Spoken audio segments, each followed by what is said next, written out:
É um prazer conversar com todos vocês, onde quer que chegue nossa imagem, nosso muito obrigado a todos que compartilham nossos sinceros agradecimentos e eu peço a todos vocês que de fato compartilhem e faça com que a maioria das pessoas possa conscientizar, usando a sua própria forma de explicar, a sua forma de expor que ninguém ainda está livre da corrupção ao qual se instalou no Brasil. As peças ainda estão lá. Nós tivemos no Brasil, nos últimos 30 anos, um movimento que nos causou danos ano a ano, governo a governo. Fomos acumulando. Atribuímos sempre os gastos e mensuramos as condições de furto, roubo, formação de quadrilha a uma só pessoa. Nós sempre ouvimos dizer que o culpado é sempre o presidente da República. Eu estou falando de 16, 20 anos atrás de todos os presidentes. Nós sempre ouvimos falar.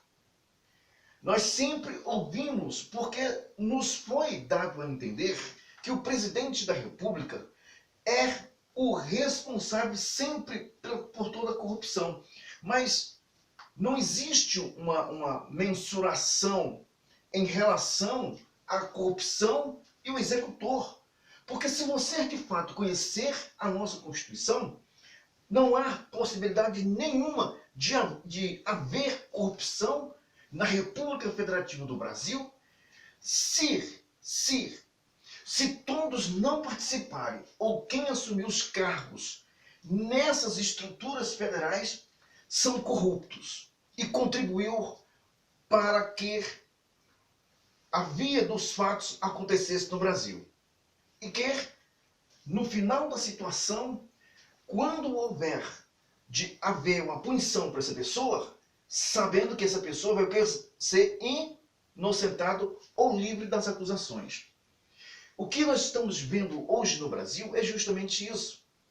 Essa impunibilidade que se instalou e que nos convenceu de que uma só pessoa é responsável, porque é impossível. Se você conhecer as estruturas da nossa República, conforme a nossa Constituição, você vai ver que é impossível. Elas entrelaçam de maneira que não tem como. A trama, a malha é fina demais. O pente é muito fino para você fazer corrupção no Brasil e dar certo. Só uma pessoa não dá certo. Tem que haver mais gente, tem que haver mais pessoas, porque senão não funciona. Agora, nós estivemos e atribuímos os cargos de responsabilidades através do voto, ao qual estabeleceu-se no Brasil com acordos quais houve um alinhamento. Nós ouvimos falar de uma tal e chama-se Pacto Federativo, ou um alinhamento, onde governos estaduais, governos municipais e a República, incluindo Câmara e Senado e Justiça, participaram desse acordo. E a maioria, quando se ouvia que um governador não acordava com aquilo, o que é que se fazia?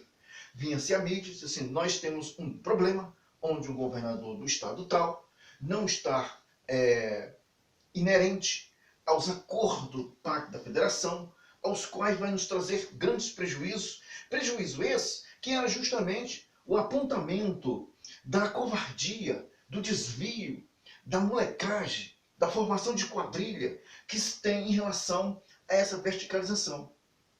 Só que a maioria dos governadores atrelaram-se de uma forma que foi impossível não pôr em prática o projeto. O Estado ou a Prefeitura que não quisesse entrar, sabia quem tem os boicotes e os meios para quais não haver dinheiro ou liberação para aquele Estado, para aquela comunidade, ou seja lá, como queremos dizer. E isso foi instalado no Brasil. de maneira que houve uma facilitação do crime organizado, localizar as pessoas, facilitar os meios, envolver pessoas que poderiam ter os trâmites mais livres na área econômica. Aí se criou o crime organizado. Todos os projetos de interesse da nação, entre aspas, que fosse de promulgação desses partidos, eram aceitas. Eram aceitas.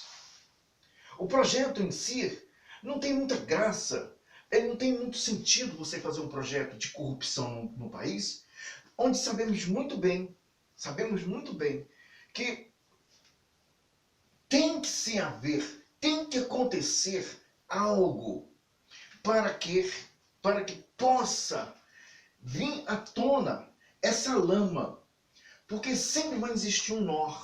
E esse nó é justamente aquele momento em que você faz a partilha dos bens furtados. Tem sempre alguém que fica insatisfeito. É aí que chamamos o fogo amigo. Muitos, tanto no governo do Fernando Henrique Cardoso, do Itamar Franco, do Collor, a gente via essa tal chamada fogo amigo. É quando aquela pessoa ficava insatisfeita e que pendia para o outro lado, lançava aquelas notícias e que vinha a mídia e acabava acontecendo aquele escândalo, matava aquela figura política e a coisa enterrava e vamos continuar roubando de novo. A nossa Constituição, no artigo 48, fala sobre a responsabilidade do Congresso Nacional. São poucas pessoas que podem ter entendimento em relação a essa estrutura do Congresso Nacional. O Congresso Nacional, são atribuídos aos dois funções, tanto no artigo 48, 49, 50, 51 e 52. Essas funções são de cunho de responsabilidade e que todo o processo político, mesmo aqueles que atribuem ao presidente da República no artigo 85, são e devem ser fiscalizados pela Câmara para aprovação. A execução faz parte das comissões do Senado e da Câmara.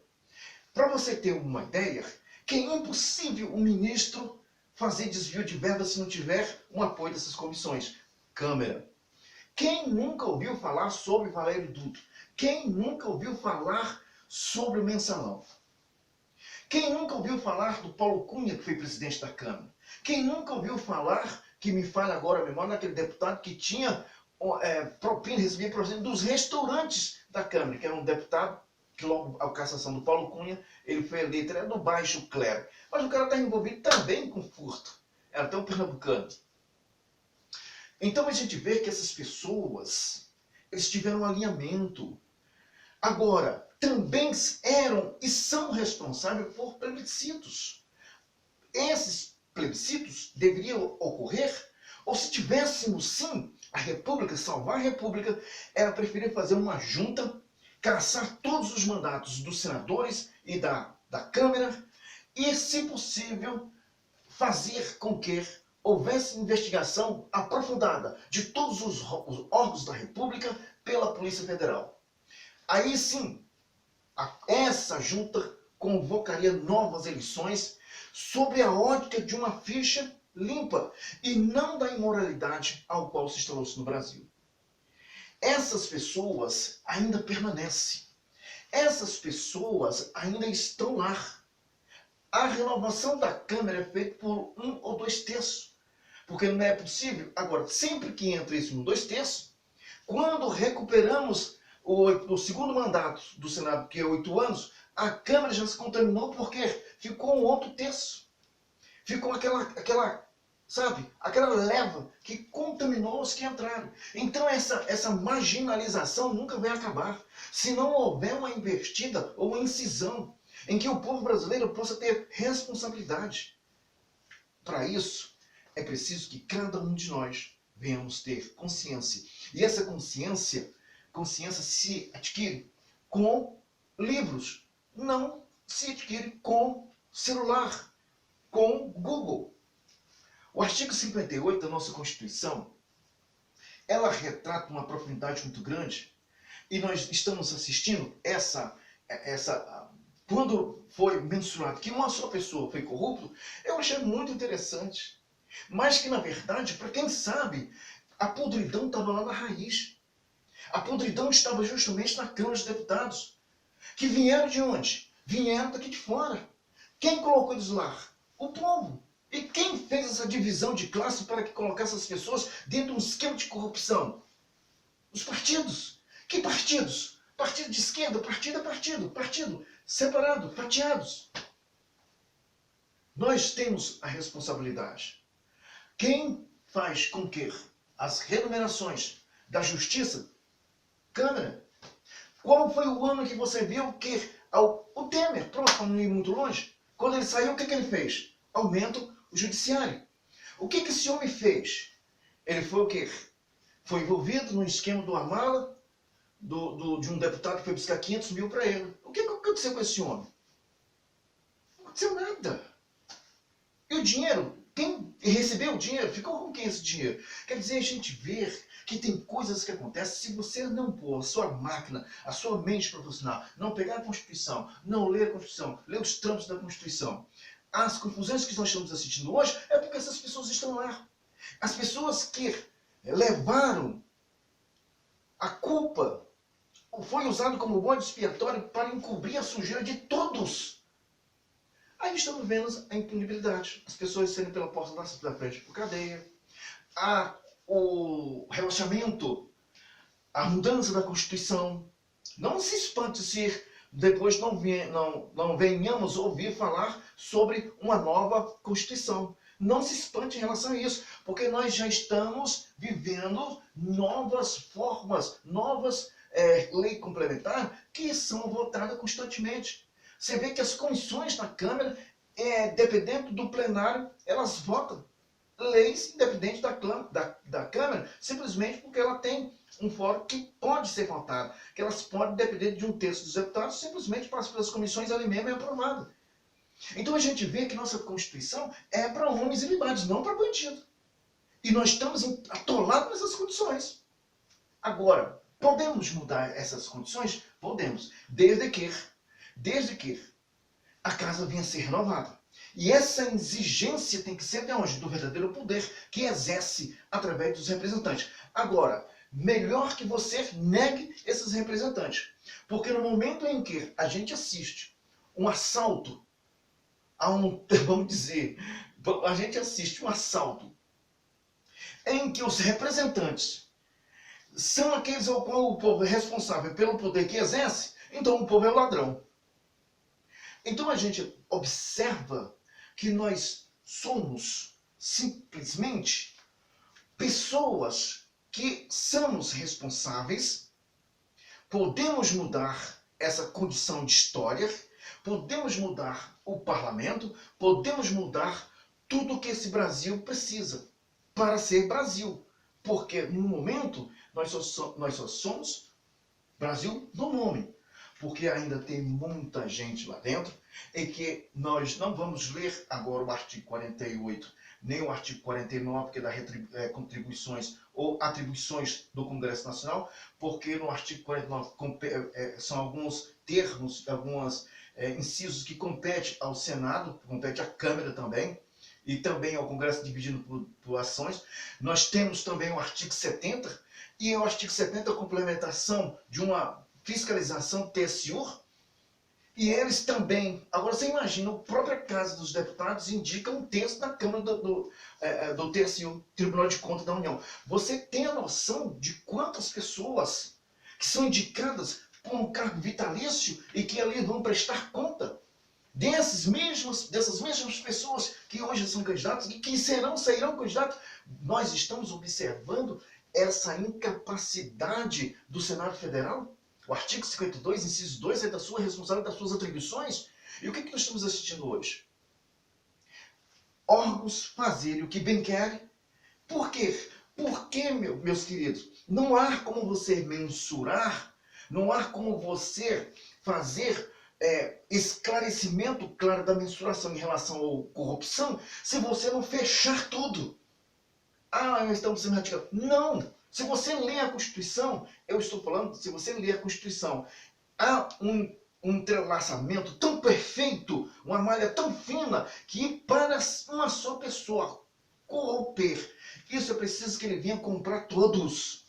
Câmaras dos deputados, é ali que está o mal, é ali que está o foco, é ali que está o germe, o verme, é ali que está a gangrena, ali que está o câncer, é na Câmara. E quem alimenta aqueles lobos somos todos nós.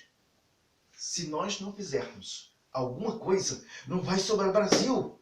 Porque eu vou ler depois o artigo 48, 49, 50, 51 e também o 70 para você compreender como isso se entrelaça.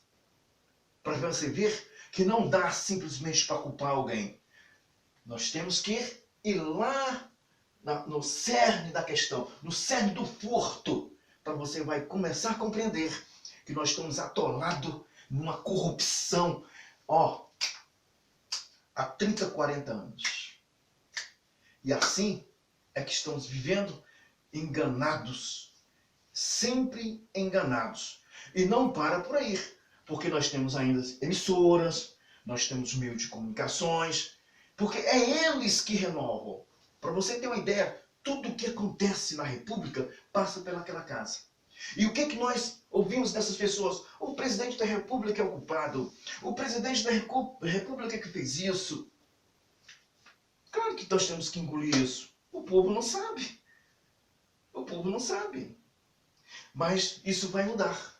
Se você tiver consciência, nós vamos sofrer danos se permitirmos que a nossa mente não mude. Não podemos ouvir essas pessoas. Não podemos. Você tem que parar de ouvir essas pessoas. Você tem que conferir até mesmo o que eu falo. Compre a Constituição e leia os trâmites da Constituição. Para se ter um novo Brasil, é preciso que venha haver mudança. E mudança não é você destruir as coisas. Mudança é você mudar. Mudar e ter responsabilidade. Usar de fato o artigo 1 da nossa Constituição, saber a formação da República Federativa do Brasil, seus fundamentos, saber que os estados não podem ser divididos, saber que os estados não podem ser, esse é meu estado, essa é minha prefeitura. Isso aí não existe porque é um desmembramento ideológico perigoso. E já ouvimos deputados, já ouvimos governadores, o governador de São Paulo disse, no meu estado. Já ouvimos o prefeito aqui, a minha cidade. Então esse tipo de pessoa, ele é passivo de dar um passo para cair sobre o socialismo e o comunismo e sobre a doutrinação do marxismo. O voar de uma borboleta a uma flor de flor em flor. Você acha lindo isso, não acha? Mas só que vai o quê? Disseminando, só colocando as pessoas nos seus devidos lugares. Não é nada de tanque, de guerra, violência, não. Depois eles colocam isso. Mas por enquanto, essa é uma borboletinha voando, sabe? Fazendo seu trabalho mal, seu trabalho perverso e mal. E todo mundo está aplaudindo. Enquanto nós vamos sentir o drama é depois. E para isso, gente, mude seu comportamento, mude as suas ideias, mude enquanto é tempo, enquanto há tempo, porque nós temos pouco tempo, porque se houver o que vem pela frente, também não posso falar, mas se houver o que vem pela frente, nós não vamos ter Brasil, nem para você me ouvir e nem para você compartilhar. Um abraço a todos.